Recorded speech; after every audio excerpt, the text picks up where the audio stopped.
людям приносил пользу от этого пункта, и мы только от него получали, конечно же, эффективную работу.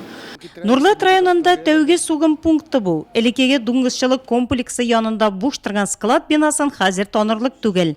Койма белән тотып алынган территориядә терлекне чалыр алдыннан бәйләп тоту, ветеринар тикшеренүе уздыру өчен махсус мәйданчык ясалган.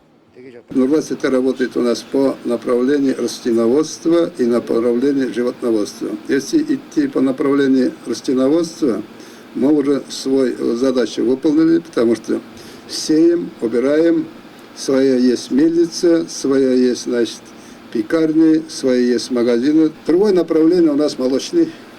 Это схема точно так же. Есть где-то около 2000 голов, значит, коров. Доим, свой молокозавод, значит, там разные продукции делаем. Ишенче юнәлеш нәг менә сугым пунктын булдыру. Здоровье пекарнисы пешергән икмәкне, пилмән һәм башка ит эшләнмәләрен, җәмгыять җитештергән сөт һәм аннан ясалган продукцияне Нурлатлылар һәм тирә-як районнарда яшәүчеләр яратып куллана. Нурлат сөте җәмгыяте хәзер шәһәр һәм тирә-як районнарда яшәүчеләрне үзенең хәләл ит продукциясе белән тәэмин итеп торачак. Шуңа да ачылу тантанасына дин әһелләре дә чакырылы иде.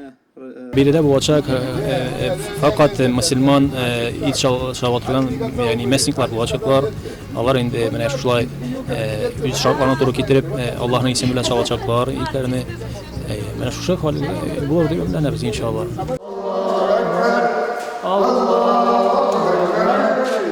Сугым пунктына аксакаллар тәкбир әйтеп уза, терлекне чалу, терисен салдыру, ит түшкәләре эшкәртү, заманча суыткычлар барысы да бер бинада.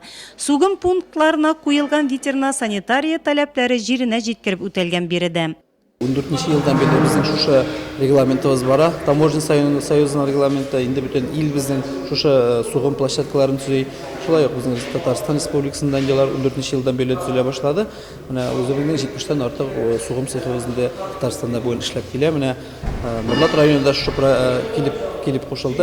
Albatta Nurlat rayonida bu masala hal etilmagan edi. Mana bugun endi bizning Shamil Abduqayev Jagudin deputatimiz bizning shunday motor Soğum seyhan tüzüp topşırdım Nurlat rayonuna. Elbette bu seyh pek gerekliydi Nurlat için. Şunda uq сугым пункты ачылганнан соң беренче терлек чалынды. Аны дуга укып дин әһелләре башкарды. Тиздән яңа ачылган сугым пунктында эшкәртелгән тәмле сыйфатлы ит һәм бары тик безнең җирлектә генә җитештерелгән продукцияне Нурдатлар бәяли алачак. Үзебезнеке ышанычлы бит.